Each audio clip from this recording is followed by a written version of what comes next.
Welcome back to the Business Portal. I'm Boomson Agustin, and you're watching SME Forum. We left you earlier with a hanging question. The question is uniqueness important when you set up a franchise? And if you're not unique, what do you do? Let's ask Rudolph.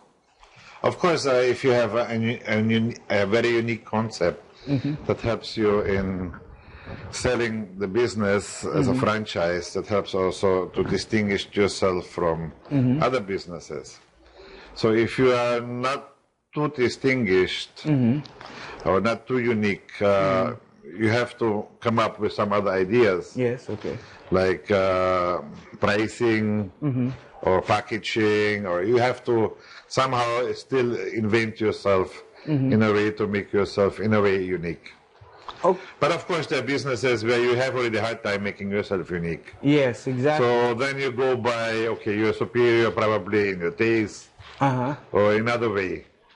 You distinguish yourself from what's going on in the market. Actually, I had a follow-up for that because of your comment early just now that there are businesses that have a hard time becoming unique, right? I see the water, the water refilling franchises. They're all the same. I mean, not really all the same. There are some unique aspects also in them, but most of them are pretty much the same.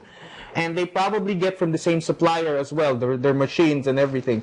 So, and they're side by side in one area alone. So why is it they are still, why is that type of business still very franchisable? Because of the system. The system is franchisable. So there can be multiple brands out there. That's good for the economy, actually. It's a healthy competition. Yeah. So if there's several brands out there. So it depends, and of course also on the operational system of the companies, that they have a good system which attracts people to invest into. So it's not only necessarily the uniqueness, but generally the type of business also. So if you like, let's say like the ink business, there's not so much uniqueness in it either. But still there's a lot of companies out there. Or Chinese restaurants, even there you see there's so many Chinese restaurants. I mean, they all have wanton noodle soup. But you have to find some way on distinguishing yourself from the rest. So, I mean, I was at the Franchise Expo a few days ago, and literally there were over 10 ice scramble franchises being offered. So how do they... Okay, when it comes to the ice scramble, that's a different, in my eyes, in my personal view, that's a different story. I don't accept any ice scramble franchisor. I didn't accept any because I feel it's a fad. You feel it's a fad. I feel it's a fad because it's easy to do. The same like we had 10 years ago, the pearl shake fad. You see, there was Zagu, and Zagu survived because they had a professional system. But there are 100 others out there also who all came and left. And the same story is now with the ice scramble. Check in 5 years, none of them will be still, or probably one or two will be surviving, the rest will be all gone. So it's like the Andoks and the Baliwa, actually, no, I would not really say so because that's not really a fad. I mean, that's already, the chicken business is a solid business. Yes. For the longest time. But the ice scramble stuff is really something, what I personally feel is a temporary fad. Which is like we had the shawarma fad some years ago, or the pearl shake fad. And some will survive, but not everybody. Majority will go down, particularly if they're not properly developed, if they are not properly set up. And I don't know what I saw on the show already. I could have already told you that out of the 10 there, at least 8 you won't see in 2 years from now anymore. Wow, as early as 2 years. So that is actually a challenge for the Scramble franchise holders and the Scramble franchise people. It's a challenge because you have to develop your business in a more professional way right now. So out of the 10 that are there, Rudolph predicts probably 8 will go. That's a challenge to you. Okay? Now, we have another texter, Alvin. From Eric. I have at least 100,000 pesos in my account. What would be the best business with that limited budget? Please help. Thanks. Thanks for your question, Eric. He's asking for help. Yeah. Right. Hi, Eric. How does one decide, if you have this much money, how does one decide where should I go into? if this is your savings account. Yeah, yeah. Wait, let's ask before you, Rudolph. Let's ask the one who actually invested.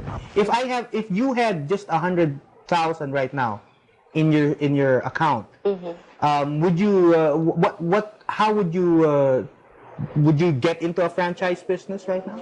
I don't think that 100,000 is not enough. It's not enough. Okay. Yes, because it doesn't stop with franchising, paying the franchise fee and all. You still have to have budget for the operation. Oh, okay. Like for the advance rent, for the mall, when you're inside the mall, or stuff like that. You have to have an extra, say, 300,000 for operational, what you call operational expenses. Even for the people, first, Kasi for the first month, you wala pa namang sales, diba?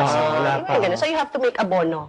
For the first 3 months, like that. Yeah. Okay. So I think the 100,000, si Sir Rudolph siguro yung makakasabi kung which franchise yung mas maganda. Hindi. Pero with pinalot. I'm sure Rudolph will answer, but I was intrigued by what you said.